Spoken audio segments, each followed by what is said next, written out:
की जो lesson plan है आज का, वो पाठ्य योजना वो कक्षा 6 के लिए है। और आज का विषय है विज्ञान का जीव विज्ञान। और यहाँ पे देख सकते हैं आप, अवधि मैंने 36 मिनट लिखा है, क्योंकि अगर आपसे कोई, वैसे सब जगह 35 से 45 मिनट लिखा रहता है, बट अगर आपसे कोई एग्जामिनर प्रश्न पूछता है कि पाठ्य योजना की मानक अवधि कितनी होती है, तो आप उसको 36 मिनट बता सकते हैं, क्योंकि ये मानक अवधि होती है 36 मिनट। उसके बाद देख सकते हैं यहाँ पे आज का प्रकरण है सूक्ष्म जीवों का परिचय। और उसके बाद प्रकरण के बाद चलते हैं अपने सामान्य उद्देश्य पे। सामान्य उद्देश्य में आप लोगों को यहाँ पे 6-7 पॉइंट लिखने होते हैं, जिसमें आप विज्ञान विषय के बारे में या जीव विज्ञान विषय के बारे में बच्चों को क्या उनके अंदर विकास करना चाहते हैं, उसके बारे में यहाँ सामान्य उद्देश्य लिखना होता है। तो यहाँ पे देख लीजिए, छात्रों में चिंतन व तर्क शक्ति का विकास करना। दूसरा है छात्रों में जीव विज्ञान की उपयोगिता का ज्ञान प्रदान करना। तीसरा है छात्रों में विज्ञान विषय में रुचि उत्पन्न करना। छात्रों में प्रायोगिक कार्यों के प्रति रुचि उत्पन्न करना। छात्रों को रचनात्मक शक्ति के बारे में जानकारी प्रदान करना, मतलब प्रैक्टिकल हो सके या फिर थियोरेटिकल हो, सारी चीजों की जानकारी बच्चों को प्रदान की जा सकती है। छात्रों में वैज्ञानिक दृष्टिकोण का विकास करना। ये था हमारा सामान्य उद्देश्य। एक बार इसको आप फिर से देख लीजिएगा ध्यान से। उसके बाद चलते हैं विशिष्ट उद्देश्य पे। विशिष्ट उद्देश्य जो हमारा प्रकरण होता है, टॉपिक जो आज क्लास में पढ़ाने जाएंगे, विशिष्ट उद्देश्य वो होता है जिसमें हम अपने इस क्लास में टॉपिक पढ़ाएंगे। तो विशिष्ट उद्देश्य में भी आपको 4-5 पॉइंट लिखने होते हैं, जिसमें से देखिए पहला पॉइंट है छात्र सूक्ष्म जीवों के बारे में समझ सकेंगे। दैनिक जीवन में सूक्ष्म जीवों की उपयोगिता समझ सकेंगे कि वो किस तरीके से सूक्ष्म जीव उपयोगी भी होते हैं। उसके बाद देखते हैं, यहाँ पे देख सकते हैं आप, और विशिष्ट उद्देश्य तीसरा है छात्र सूक्ष्म जीवों का प्रत्यास्मरण कर सकेंगे, मतलब सूक्ष्म जीवों को पहचान सकेंगे। छात्र सूक्ष्म जीवों की विशेषताओं को समझ सकेंगे। छात्र सूक्ष्म जीवों में अंतर को समझ सकेंगे, मतलब कि सूक्ष्म जीव ऐसा थोड़ी नहीं है कि छोटे जीव हैं तो सभी एक प्रकार के होंगे, उसमें अंतर है जो, उसके बारे में भी छात्र समझ सकेंगे। और छात्र सूक्ष्म जीवों के प्रति सामान्य निष्कर्ष निकाल सकेंगे। उसके बाद आता है शिक्षण सहायक सामग्री, जिसको हम TLM भी कहते हैं। TLM का फुल फॉर्म होता है टीचिंग लर्निंग मटेरियल। और इसमें जो जरूरी चीजें हैं, सामग्रियां हैं, वो उसमें है लपेट सैंपल, चाक, डस्टर, चार्ट इत्यादि शिक्षण सहायक सामग्रियां। और उसके बाद आते हैं पूर्व ज्ञान पे। पूर्व ज्ञान में है छात्र सूक्ष्म जीवों के बारे में सामान्य जानकारी रखते हैं, मतलब उनको, छात्रों को सूक्ष्म जीवों की थोड़ी बहुत जानकारी है। तो उसके बाद प्रस्तावना प्रश्न पे चलते हैं, जो किसी भी लेसन प्लान का सबसे इम्पोर्टेंट पॉइंट होता है। प्रस्तावना प्रश्न में आपको 3 कॉलम बनाने होते हैं, क्रम संख्या, छात्राध्यापक कथन और छात्र छात्रा क्रिया।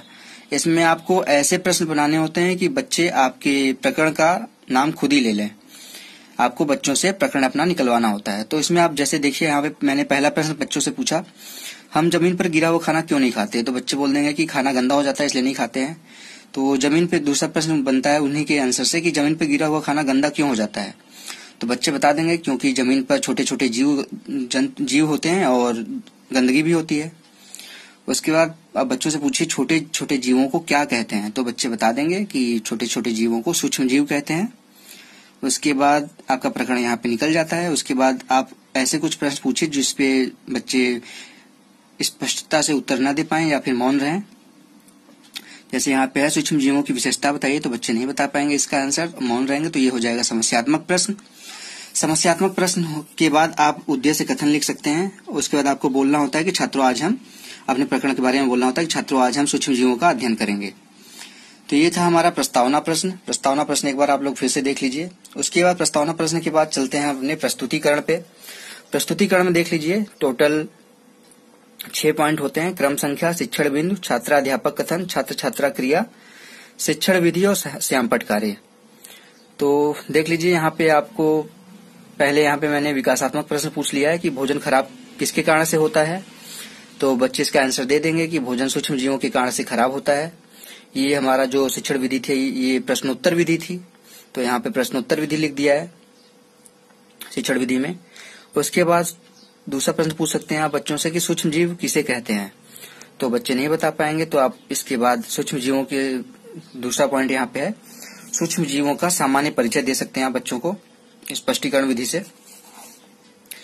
या फिर व्याख्यान विधि भी इसको कहते हैं। तो इसमें देख लीजिए स्पष्टीकरण में ऐसे छोटे जीव जो हमें नग्न आंखों से दिखाई नहीं देते सूक्ष्म जीव कहलाते हैं। तो ये बच्चे आसानी से समझ जाएंगे। एकदम सरल भाषा में आपने बताया उनको, तो बच्चे समझ जाएंगे इस चीज को। उसके बाद आपको उसके एग्जाम्पल के बारे में बताना है कि सूक्ष्म जीव के जो प्रकार हैं, जैसे शैवाल, जीवाणु, कवक, विषाणु आदि। छात्र ध्यान पूर्वक सुनेंगे। छात्र छात्रा क्रिया में आप लिख दीजिए। और ये शिक्षण विधि में व्याख्यान विधि थी। उसके बाद अंत में देखिए आप यहाँ पे श्यामपट्ट कार्य में लिख दीजिए। कुछ इंपॉर्टेंट पॉइंट ही लिखने होते हैं। सारी चीजें अगर श्यामपट्ट पे लिखेंगे तो बच्चे सारी चीजें पढ़ नहीं पाएंगे। तो ऐसी इंपॉर्टेंट चीजें अपने निष्कर्ष या स्पष्टीकरण से लिखिए श्यामपट्ट पे, जो इंपॉर्टेंस रखती हो। तो यहाँ पे देखिए, ऐसे जीव जो नग्न आंखों से नहीं देखे जाते सूक्ष्म जीव कहलाते हैं। तो बच्चे इसको समझ जाएंगे। उसके बाद देखिए यहाँ पे, इनका अध्ययन सूक्ष्म जैविक शाखा के अंतर्गत आता है और इस सूक्ष्म जीवों को हम सूक्ष्मदर्शी के द्वारा देख सकते हैं। और सूक्ष्म जीवों को मापने की इकाई जो होती है वो है माइक्रोन होती है। तो ये भी काफी इंपॉर्टेंस है बच्चों के लिए, कहीं भी पूछा जा सकता है, तो इसको भी बता दीजिए आप बच्चों को। उसके बाद थर्ड पॉइंट देखिए, सूक्ष्म जीवों के प्रकार। सूक्ष्म जीवों के प्रकार में आप जब बच्चों से पूछेंगे तो स्पष्टीकरण देंगे, तो इसमें बता दीजिए बच्चों को कि सूक्ष्म जीव सभी जगह पाए जाते हैं, चाहे वो हवा हो, पानी हो, जमीन हो, हर जगह पे सूक्ष्म जीव पाए जाते हैं। और वैज्ञानिकों ने सूक्ष्म जीवों को 5 समूहों में बांटा है। जैसे यहाँ पे 5 समूहों का नाम बता दीजिए उनको, कि प्रोटोजोआ, शैवाल, कवक, जीवाणु और विषाणु। छात्र छात्रा क्रिया में छात्र ध्यान पूर्वक सुनेंगे।